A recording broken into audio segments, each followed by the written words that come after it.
Alors, quand il s'agit de préparer vos données pour InDesign depuis Google Sheets, vous avez tout intérêt à simplifier justement ce travail de préparation.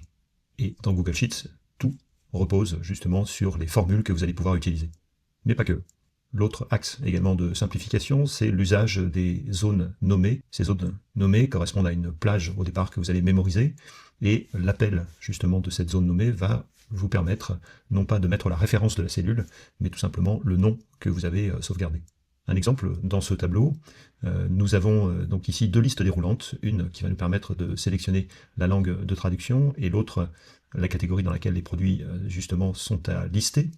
Et en dessous, on a des calculs de vérification qui permettent de savoir combien de produits sont relatifs à cette liste, et combien vous avez de variables également potentiellement utilisables dans InDesign.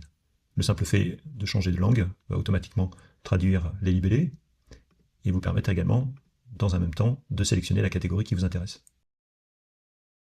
Alors, comment sont composées ces formules? D'un côté, vous avez des variables à identifier, de l'autre, des valeurs. Les variables, vous avez tout intérêt à les simplifier d'une façon générale, puisqu'elles vont être coulées soit dans des cellules de tableau, dans des blocs de texte, et donc si le libellé de votre variable est long, vous allez forcément avoir dans votre maquette initiale des excès de texte.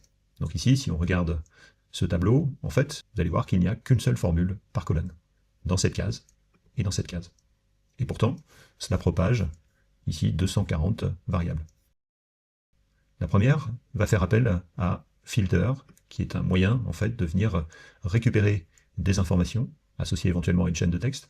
Et pour récupérer cette information, eh bien, il faut la comparer à une autre information. Et c'est là qu'intervient justement la zone nommée catégorie, c'est-à-dire l'ensemble des catégories des données sources, comparées à ce choix de catégorie que nous faisons dans la colonne E. Et on renouvelle l'opération à chaque fois qu'on a besoin d'aller chercher une information différente. Donc j'ai besoin d'aller fabriquer toutes les variables produits, toutes les variables références produits, toutes les variables catégories, etc., etc. Alors, généralement, la fonction filter ne s'utilise la plupart du temps qu'une seule fois. Qu'est-ce qui va permettre justement de ne saisir qu'une seule valeur, ou qu'une seule formule? Eh bien, c'est tout simplement les accolades que vous avez ici, et à la fin également de cette formule.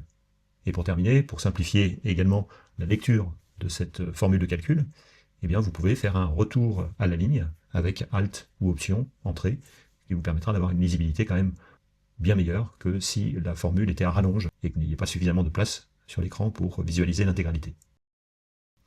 Et enfin, si on regarde dans la colonne valeur, cette fois-ci, à nouveau une seule formule de calcul, et ici c'est un tout petit peu différent, nous allons continuer à utiliser filter et également les accolades pour générer en fait un tableau, mais nous avons besoin également pour certaines informations que ces informations se traduisent en fonction du choix de langue qui sera fait justement dans la liste déroulante que vous avez là. Et pour cela, eh bien, nous allons pouvoir utiliser la subtilité de map. Map, c'est un moyen également dans Google Sheets de fabriquer un tableau. Alors un tableau qui va être en ligne et pas en colonne.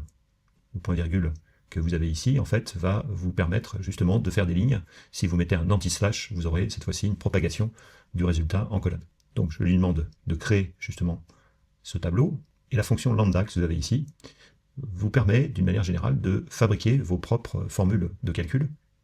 Et ici, eh bien, on va donner un nom générique. J'aurais pu utiliser n'importe quel nom. L'important, c'est que vous le retrouviez un petit peu plus loin. Alors, où se trouve cette valeur? Eh bien, c'est la valeur source. La valeur source, en fait, c'est celle qui sera identifiée et filtrée ici. On lui indique la langue d'origine, et ensuite, la langue vers laquelle il doit aller. Quand les valeurs sont des valeurs numériques, vous avez bien compris que je n'avais pas besoin de les traduire, ni même les références produits d'ailleurs, qui ne correspondent dans un dictionnaire allemand, anglais ou espagnol à rien de particulier. Et pour terminer, eh bien, cette simplification vous permettra ensuite, dans InDesign, de couler facilement le contenu d'une catégorie en particulier, simplement en venant utiliser la connexion entre Google Sheets et InDesign par le biais justement de cette publication web et du script VDP Report. Alors sympa ces petites astuces, non ?